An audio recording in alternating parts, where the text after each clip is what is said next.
Hello everyone, চলে এসেছি আপনাদের মাঝে সেই ভাইরাল ডাবের পুডিং নিয়ে। আমি মনে হয় সে ব্যক্তি যে কিনা সবার লাস্টে এটা ট্রাই করতেছি, তাই ভাবতেছি আপনাদের মাঝে একটু শেয়ার করি। চলুন শুরু করা যাক। প্রথমে একটি পাতিলে আমি একটি ডাবের পানি নিয়ে নিয়েছি। এ পর্যায়ে একটি গ্লাসে সবটুকু ডাবের পানি ঢেলে নিচ্ছি। এখন ডাবের যে শাঁসগুলো আছে ওগুলা খুব সুন্দরভাবে উঠিয়ে নিতে হবে। এই তো দেখতে পাচ্ছেন ডাবের শাঁসগুলো উঠিয়ে নেওয়া শেষ। এ পর্যায়ে একটি হাঁড়িতে আমি যে ডাবের পানিটা মগে ঢেলে রেখেছিলাম ওইটা একটি ছাঁকনির সাহায্যে ছেঁকে নিলাম। এ পর্যায়ে আমি দিয়ে দিয়েছি 2 টেবিল চামচ চিনি, একটু ভালোভাবে মিশিয়ে নিতে হবে। এ পর্যায়ে পুডিংয়ের যে মেন ইনগ্রিডিয়েন্টস সেটা হচ্ছে আগার আগার পাউডার। আমি এখানে 1.5 টেবিল চামচ পরিমাণ আগার আগার পাউডার ইউজ করছি। আপনারা এখানে 1 চামচ কিংবা 2 চামচ ইউজ করতে পারেন, তার বেশি কিন্তু ইউজ করবেন না, তাহলে কিন্তু পুডিংটা ভালো আসবে না। এ পর্যায়ে খুব সুন্দরভাবে দেখতে পাচ্ছেন বলক চলে আসছে।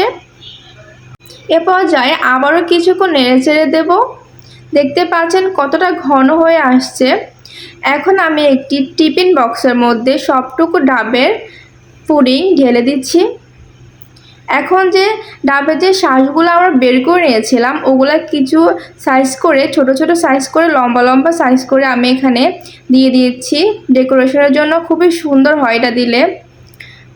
এই তো দেখতে পাচ্ছেন। এ পর্যায়ে নর্মাল কিংবা ডিপ ফ্রিজে আপনার এটাকে 30 মিনিট রেখে দেবেন, তাহলে দেখবেন খুব সুন্দরভাবে এটা সেট হয়ে গেছে। দেখতে পাচ্ছেন আমার পুডিংটা কত সুন্দরভাবে সেট হয়ে গেছে।